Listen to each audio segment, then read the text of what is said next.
Good morning. Good to have you with us. I'm Joe Fryer. And I'm Savannah Sellers. Let's begin this morning with the clock ticking on President Trump's tax and spending bill, what he calls the One Big Beautiful Bill.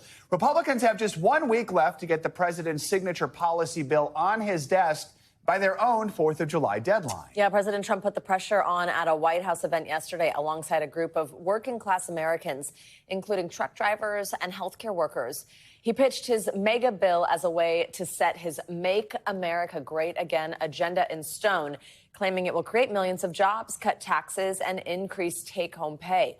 The president also took shots at Fed Chair Jerome Powell for ignoring his repeated calls to lower interest rates. And if we had a person over at the Fed that would lower interest rates a little bit, that would be helpful, too. It's hard to believe. This is on top of, we have to fight this guy. He's not doing the job. Meanwhile, the bill is facing new roadblocks that even Republican leaders admit could delay their plans to start voting on the legislation today. After a week where most of the focus has been on foreign policy, the White House now says it will limit intelligence sharing with members of Congress after a report was leaked about the scale of the damage caused by U.S. strikes in Iran. And to be clear, the source of that leak remains unknown.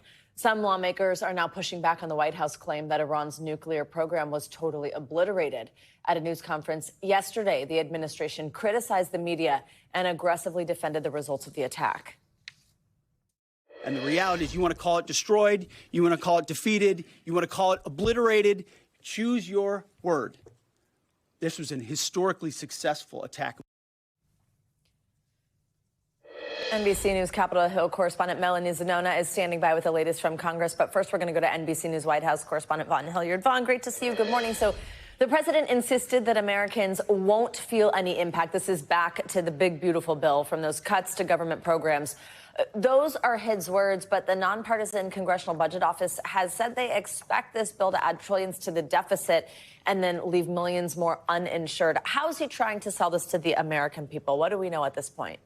He is trying to sell this as not only an increase in spending for military and border enforcement, but that in the case of Medicaid recipients, as long as you effectively fill out your paperwork and you work or prove that you are trying to get a job, that you should have nothing to worry about. Of course, this has led to consternation not just among Democrats, but Americans who are largely opposed to these cuts, but also even some Republicans, people like Josh Hawley in Missouri, who have called into question the impact that some of these Medicaid cuts would ultimately have. Now, the president has touted that there would be an end to tax on tips and overtime. He also yesterday suggested that there would be an end to tax on Social Security benefits. We should be clear, that is not accurate here. But for Republicans up on Capitol Hill and here at the White House, this is going to be a difficult, potentially few weeks ahead here. This is going to come down to just a couple votes, and it's going to take the backing of Americans in order to help push this thing through. So, Vaughn, I mean, it seems like the president is really trying to put everything into this bill. How high are the stakes when it comes to the president's second term, when it comes to getting this passed? And just what are we hearing from voters about this bill? Right. They could use some help from Lando to navigate their way through this, because this is a moment here where July 4th is the deadline that the president said, including just yesterday, doubling down that he wants the Senate to put this bill on his desk. And the issue is that they can only afford to lose 3 Republican senators. And there are more than that have expressed consternation. I'll let Melanie get into the details there. But the president has made clear that this is a once-in-a-generation opportunity, is the way he put it. For Republicans, they have majorities in the House and Senate, and they have the White House. And so they only need a simple majority to get this through, with 51 votes here. And that's why the president is trying to get this across the finish line, and includes the major tax cuts that they passed during his first term in 2017. And when you look, however, at public sentiment, this is part of the reason to have that event yesterday at the White House, is that a majority oppose the concept of the legislation right now. 59% opposed, 38% approve. And so the president needs to work on trying to convince a greater share of the public that this bill is in their best interest. Ron, love the F1 humor here. Let's turn to Iran now. The Trump administration, like I just mentioned, said it's going to limit intelligence sharing with Congress. This is after this damage assessment of what these U.S. strikes on Iran did on the ground was leaked. And we could talk about the fallout from that, but we also just want to, I mean, people, lawmakers, Americans want to know how much damage was done to these nuclear facilities. And then there's this other big question about Iran's stockpile of enriched uranium. Was it moved prior to the attacks? If so, to where? Has the administration been able to answer any of those questions?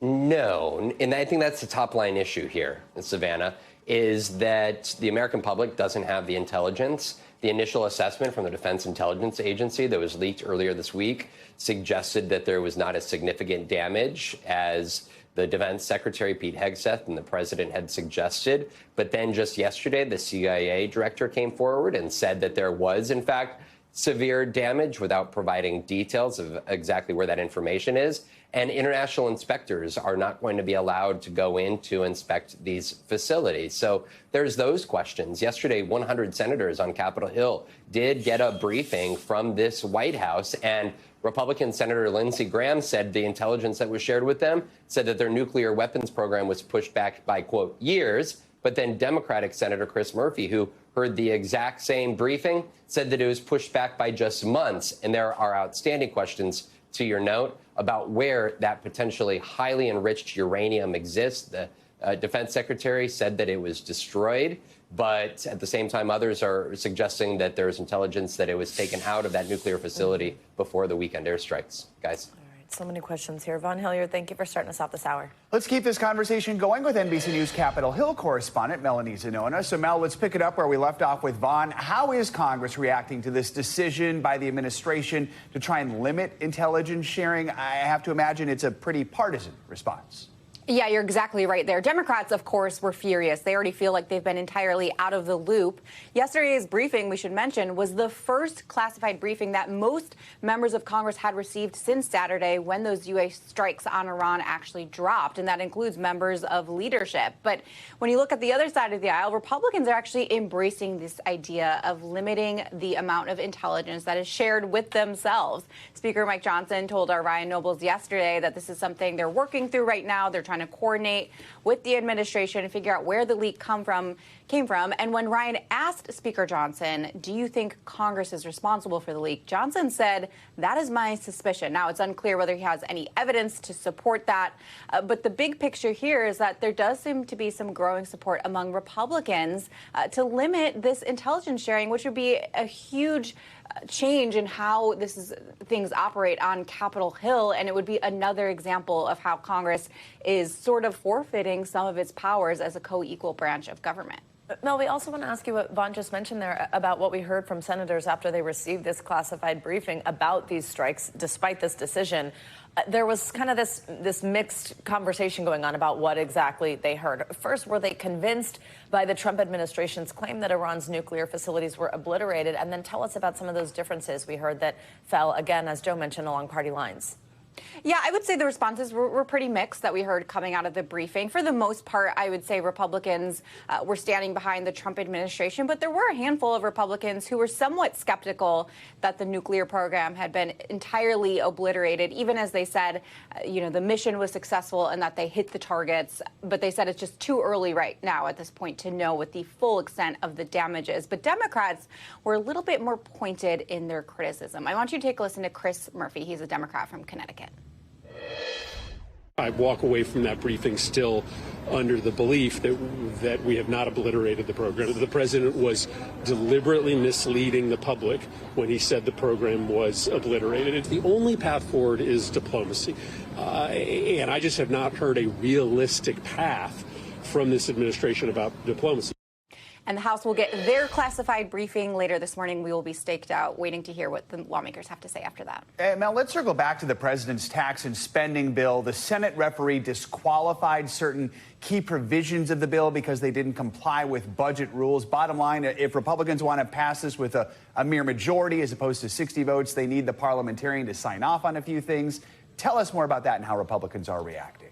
Yeah, these were some pretty big setbacks for the bill that we saw this week, and that's because the Senate parliamentarian ruled that some of these key provisions that were going to pay for the tax package were actually ruled to be out of order and that they don't comply with Senate rules. So what Republicans are trying to do right now is redraft the language, trying to write it in a way that makes it comply with Senate rules. The problem is this has now delayed the entire process, so this could take even more time. It's unclear when they're going to be able to vote. They're still shooting for that July 4th deadline, but of course, anything that passes the Senate still has to go through the House. And that's coming quick. All right, Mel, thank you so much. Thank you, Mel. Turning to the war in the Middle East, Gazans simply seeking the aid they desperately need are dying in alarming numbers, according to the health ministry in the Hamas-run enclave. Doctors are calling the distribution centers, quote, death traps after a growing number of people have been killed while visiting them. NBC News chief international correspondent Richard Engel has the details, and we do want to warn you, the images are disturbing. At the NIC unit in Nasser Hospital in Gaza, Aya is just 4 days old, born premature, suffering liver failure, and totally reliant on formula, which is in short supply. We're relying on the supplies that we have, extremely limited. They're rationing every day. Doctors here, including several visiting American volunteers, say Gazans are starving because Israel, which controls all access to Gaza, only lets in a trickle of food, and that getting to it can be deadly. It's a common term. It's a death trap. It's a slaughterhouse. The doctors here say almost every day they treat dozens of Gazans wounded while trying to reach aid distribution sites run by an Israeli and American-backed group called the Gaza Humanitarian Foundation, set up to replace the UN and ensure that aid is not stolen by Hamas. But human rights groups say the new system has a fatal flaw. As desperate Gazans rush for supplies, many have been shot at by Israeli troops. 410 killed this month, according to the UN. Doctors here say 14-year-old Fahad was killed while trying to collect food. The boy was brought back to Nasser Hospital along with the empty bag he'd hoped to fill and take back to his family. And while our team was filming, this boy was brought in. His name is Jihad. His family says he was shot by Israeli forces while collecting water. Can you ask him to lift his leg? Okay, so left leg weakness and decreased sensory sensation. So we're suspecting a spinal cord injury. The doctors say he has a bullet by his spine. They worry he may never walk again. The Israeli military says it does not fire on civilians at those aid sites, but has acknowledged that soldiers have targeted individuals who approach them, appear threatening, or are in unauthorized areas. Richard Engel, NBC News, Istanbul. A ruling by the Supreme Court made on the second to last day of its term will have major implications for Planned Parenthood. The court ruled for South Carolina yesterday in its effort to defund the reproductive health care group, concluding Medicaid patients cannot sue the state over its attempt to deny Planned Parenthood Medicaid funding. The ruling was along ideological lines, with all 6 conservative justices backing the decision and the 3 liberal judges opposing it. Let's bring in senior Supreme Court reporter Lawrence Hurley and NBC News legal analyst Danny Ceballos to break this all down for us. Lawrence, start with you. What more can you just tell us about the court's ruling here? I mean, the bottom line here is that this is a big win for the state in its attempt to defund Planned Parenthood. You know, one thing to note here is that this isn't really about abortion, because Medicaid already doesn't provide abortion care as part of the program that is administered by the states. But this is about South Carolina not wanting Planned Parenthood to be able to provide any care under Medicaid, including, you know, cancer screenings and pregnancy testing and things like that. And so this allows them to do that by saying that an individual patient who maybe likes Planned Parenthood and receives Medicaid and wants to continue receiving treatment through Planned Parenthood has no ability to go into court and say, I want to vindicate my rights. And the liberal justices in dissent, led by Ketanji Brown Jackson, said that, you know, this is part of a long line of cases where the Supreme Court has curtailed civil rights. And so they kind of cast this in a much broader sense, which is in line with other dissents that they've had in cases recently. So that's the kind of summary of what the court did.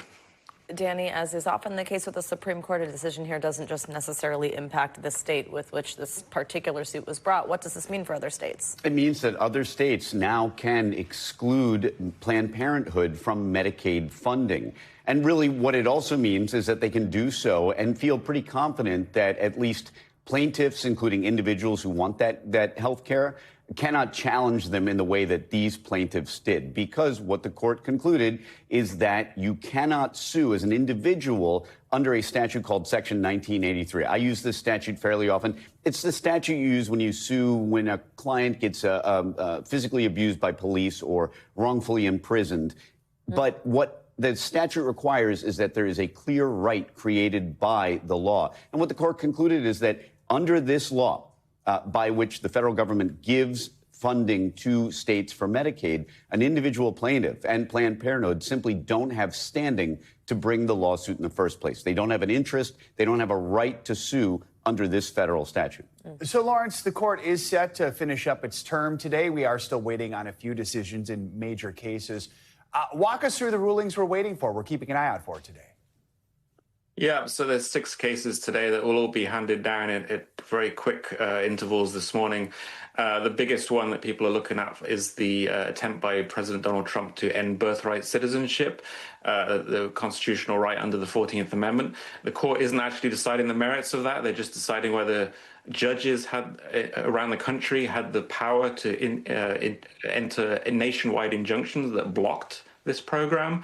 But any decision the court makes that says the judges didn't have the power to do that means that the plan could start to move forward in some form, even as every judge that's ruled on it has said it's illegal. And then there's a whole host of other cases. I won't go through all of them, but there's cases on healthcare, there's cases on voting rights, and various other issues which will all be getting a lot of attention this morning.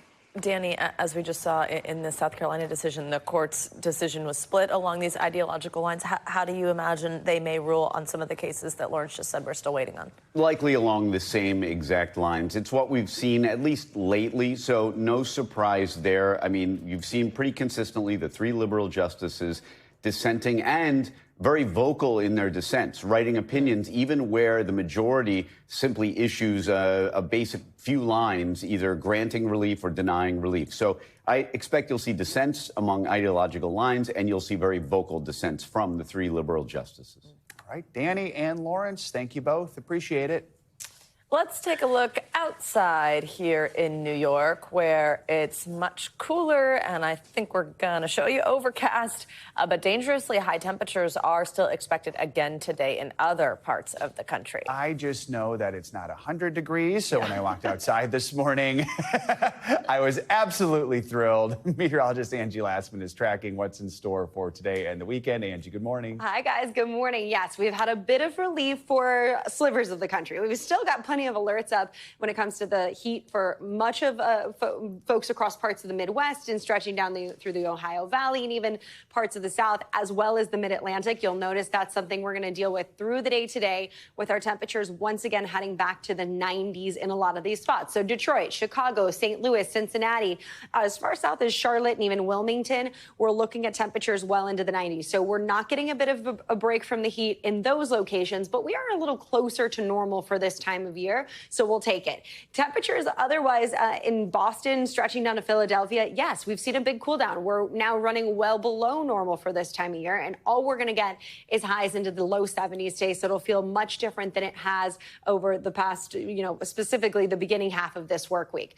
Meanwhile, as we look ahead to tomorrow, a lot of 90s across the board for the Midwest. We've got 80s for Cleveland, 95 for Baltimore. Boston tops out at 73 degrees. We roll into the beginning of July with temperatures into the 90s and high 80s for a lot of folks. And again, this is pretty typical for where we should be for this time of year, and that's what we're going to get. We see highs into the upper 80s in New York City on Sunday, low 90s for Wilmington, and it's the 90s and high 80s for St. Louis and Milwaukee as well. Looking ahead to the later parts of today when it comes to your rain chances, we are going to see some of these scattered storms kind of draped across the eastern half of the United States. That severe threat, though, specifically focused across parts of southeast Michigan. That's going to be, hail, wind gusts. We can see some of that in the picture here as we get into the afternoon hours. And then as we head into tomorrow, some of that rain will work across parts of New England, stretching down through the Northeast, the Mid-Atlantic. We'll see kind of this unsettled pattern. So we will have to deal with some of these brief kind of heavy downpours and scattered storms across that area. Otherwise, out west, it's the heat, it's the sunshine that you're going to get for your Saturday plans. There's that rain I just mentioned for the east.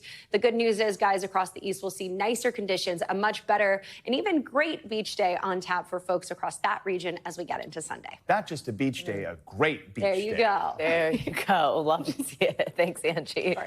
We thank you for watching, and remember, stay updated on breaking news and top stories on the NBC News app or watch live on our YouTube channel.